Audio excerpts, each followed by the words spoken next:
Do you want an amazing marriage? Are you ready to take your marriage to the next level? Then stick around for Your Marriage Matters podcast with marriage coach Lynn. Let's put some fun and sizzle into your relationship.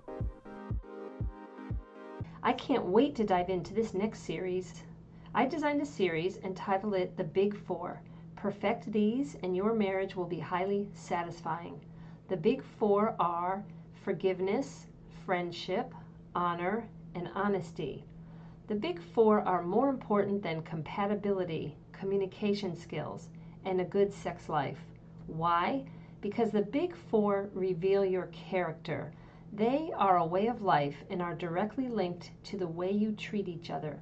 You can babble in your communication skills or have moments where you don't feel compatible, but a relationship that is not grounded in friendship, honor, or honesty will flounder and struggle. Also, partners who lack the decision to forgive one another will be stuck in resentment and angst. We're going to start off this series with forgiveness. What is forgiveness? What does it mean to forgive? What does forgiveness require? What blocks us from forgiving? Why is it so important?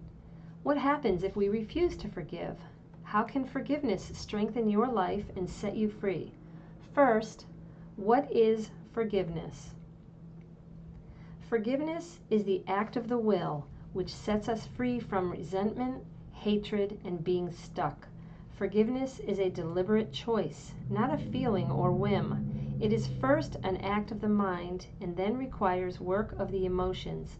It's one of the hardest things we will do because it's counterintuitive, uncomfortable, and feels unnatural. It's something we do after we make a personal inventory about ourselves, and it is a state of being and a state of mind. We are forgiving because we want to set ourselves free from bitterness, anger, resentment, hatred, or hostility toward another person who we feel has wronged us. Forgiveness can be a huge struggle because it might be hard to begin the journey, especially if we expect something from the person or organization we are trying to forgive. This is where there can be a breakdown, when there are strings attached. I'll only forgive someone if they are worthy of my forgiveness. They're not apologizing to me. They don't think they did anything wrong. They have no remorse for what they did to me. I'll never forgive them. This is where a lot of people misunderstand forgiveness. Whether or not someone intentionally or unintentionally wrongs us, we can forgive them in order to release ourselves from destructive energy. We also need to forgive ourselves and not be so hard on ourselves for our mistakes. If we've wronged someone, and if we're aware of it, we can ask the injured person for forgiveness. Pride and ego get in our way of this process. Try to work through that. What's interesting to note is that we are all wounded and in need of healing from time to time. Each and every one of us will insert our perception onto people and circumstances. Most of what we are walking around with in our minds is the result of perception. We often have no idea what someone's motive is, and yet we end up holding firm to our beliefs and creating a story in our mind. Some people affix conditions to forgiveness. If you are doing this in your marriage, then you are not totally free. You are not fully forgiving. Forgiveness is an active, continuous process. Some are better at it than others. The more you practice it, the better you get. Keep it first and foremost on your mind. Don't carry things for too long. Don't carry your burdens around. We'll talk about what holds you back from forgiving in a few minutes. First, though, what does it mean to forgive another person? It means that you are mentally forgiving someone. Why? Because God forgives us, and surely we can forgive others. Forgiveness has a lot to do with justice. Forgiving someone is the right thing to do, even if we are not in a position to dole out justice. You owe the other person forgiveness. Yes, you owe the other person forgiveness. You don't have to erase the hurt you feel. You don't have to trust the person. You don't have to restore a friendship. You deliberately have to, in your mind though, not hold the person accountable for what they did to the extent that you don't have to demand anything from the person who you thought wronged you, including an apology. Basically, what is forgiveness? It's releasing them. You are releasing them. What if someone owes you $50,000 and they haven't been paying? You don't have to let them off the hook from their financial obligation to you. I'm not talking about that kind of forgiveness. What if they've been lying to you and they can afford to pay you back, but they say they can't? You might have to get lawyers involved, but you can't force them to somehow adopt honest virtues. You have to forgive them for their weaknesses. They might not be capable. That's the thing with forgiveness. Sometimes people are just not capable of certain behaviors, or they are ignorant of what we consider appropriate behavior. If we forgive them, we send out energy that can then be applied to them for positive conversion. Forgive and then pray for them. I would think that this is a much better tactic than to hold on to resentment and disappointment in them.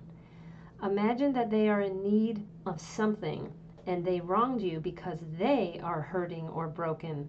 Release them from the strings attached. Forgiveness is another aspect of unconditional love. Next, what does forgiveness require? Let's talk about that. Forgiveness means you're working through your wounds and trying to heal. It doesn't mean you have arrived at a completion point.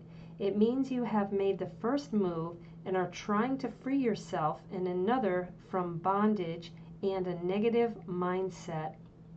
You're ready to begin a process and you're trying to open your heart. You still might have pain, hurt, or lack of trust for a person. You don't have to reconcile or become friends, like I said, but you want your resistance to dissipate. That's really what you want to see happen, and make a movement within yourself, not necessarily the other person. Forgiveness requires a mindset, not necessarily a feeling.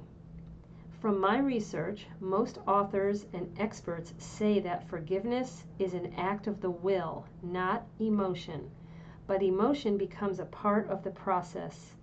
Forgiveness is an act of the self, and it is not contingent on the other person.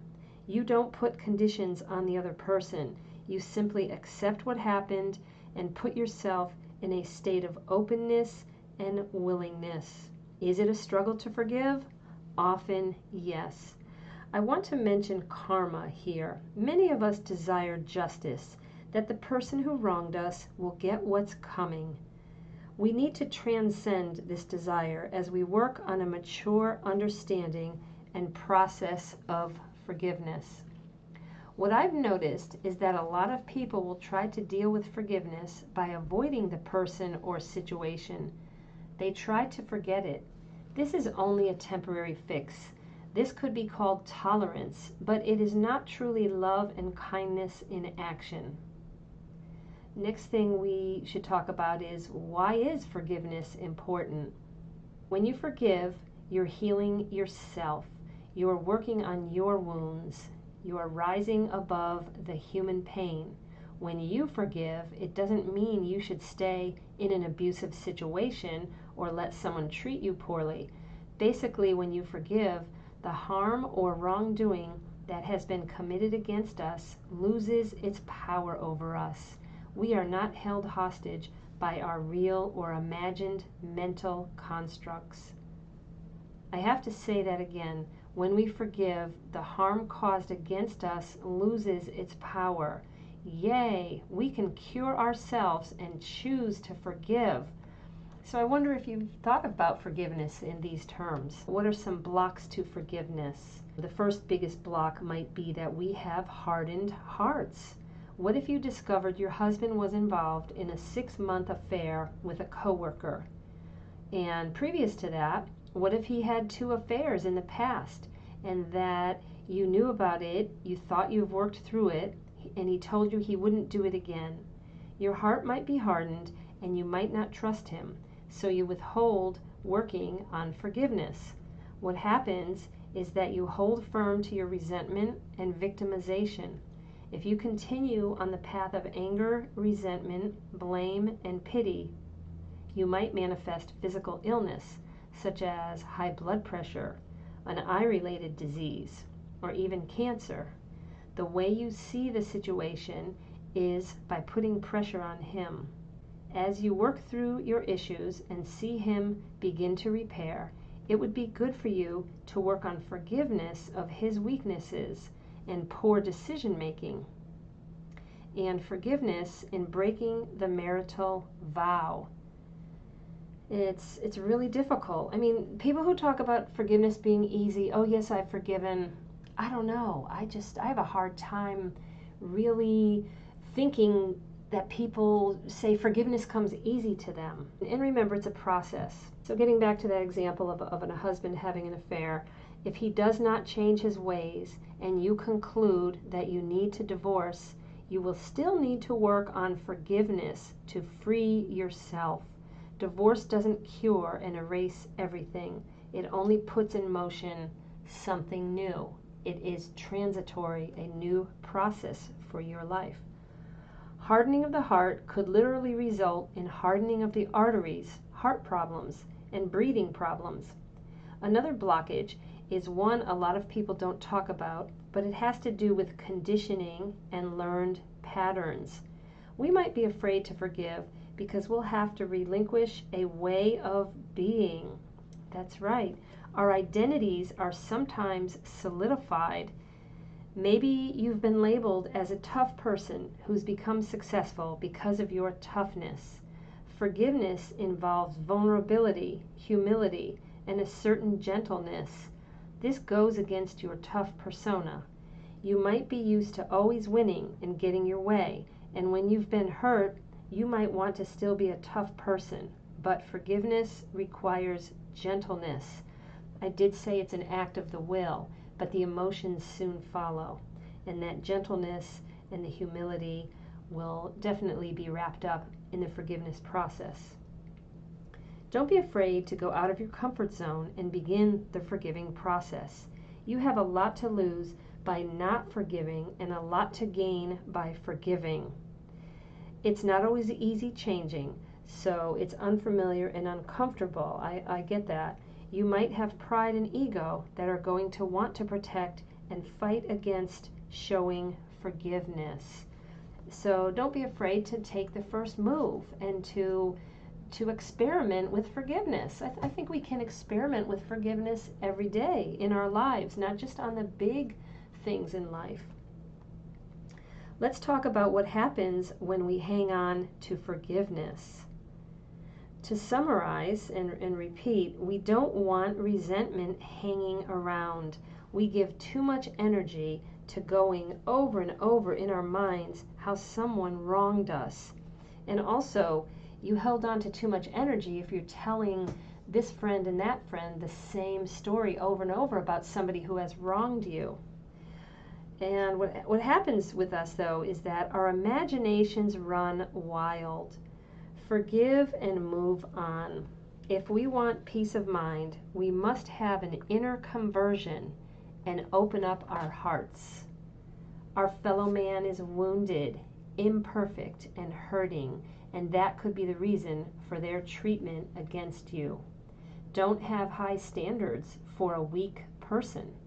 Don't let him walk all over you. You don't have to trust the person or associate with the person. You can love from a distance.